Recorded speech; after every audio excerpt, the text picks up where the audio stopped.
Aujourd'hui, c'est le Mali qui a l'honneur. Ça me fait tellement plaisir de raconter cette histoire parce que c'est la première histoire malienne et aussi parce que c'est mon anniversaire. Zara est malienne, elle a beaucoup hésité avant de m'envoyer son histoire parce que c'est juste sa grand-mère et sa tante qui sont au courant de cette histoire. Et donc, pour des raisons de confidentialité, les noms vont être changés comme d'habitude. Le jour de la naissance de Zara, la tante de Zara avait demandé sa main pour son fils de 14 ans, mais les parents de Zara n'avaient pas accepté. Les parents de Zara avaient dit à sa tante qu'ils ne veulent pas décider de sa vie et apparemment la tante de Zara était d'accord avec eux. Zara grandit, mais malheureusement, à l'âge de 7 ans, elle perd son père et à 11 ans, elle perd aussi sa mère. Suite à ces événements tragiques, elle part donc vivre chez sa grand-mère, la mère de sa mère. La tante de Zara a demandé à sa mamie si Zara pouvait venir passer les vacances chez elle et elle accepte tout de suite. Et donc Zara va passer les vacances chez sa tante. Un mois passe et un jour, je déteste dire un jour parce que ça sent le malheur. Et donc un jour, sa tante l'appelle et lui dit: tu sais ma chérie, tu es l'enfant unique de mon frère et en plus tu es une fille et moi je n'ai que 2 garçons. Maintenant je veux savoir si tu veux être la femme de mon jeune fils. Zara lui dit tout de suite non et sa tante lui dit: ok, si tu ne veux pas être ma fille et ma belle-fille en même temps, c'est pas grave. Après ça, sa tante lui demande si elle est encore vierge.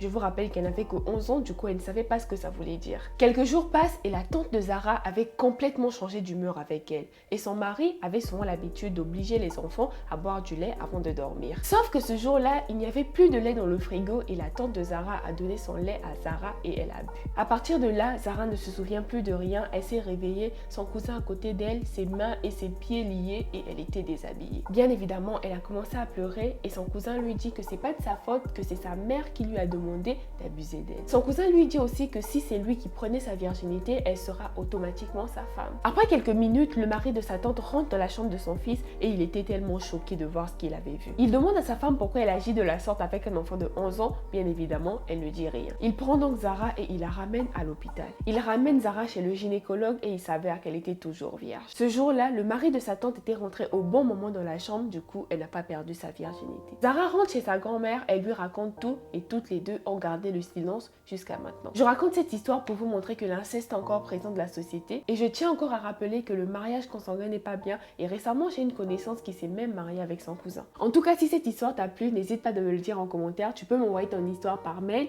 et mon adresse mail se trouve juste sur mon profil. Je te fais plein de gros bisous et je te dis à demain à 20h15.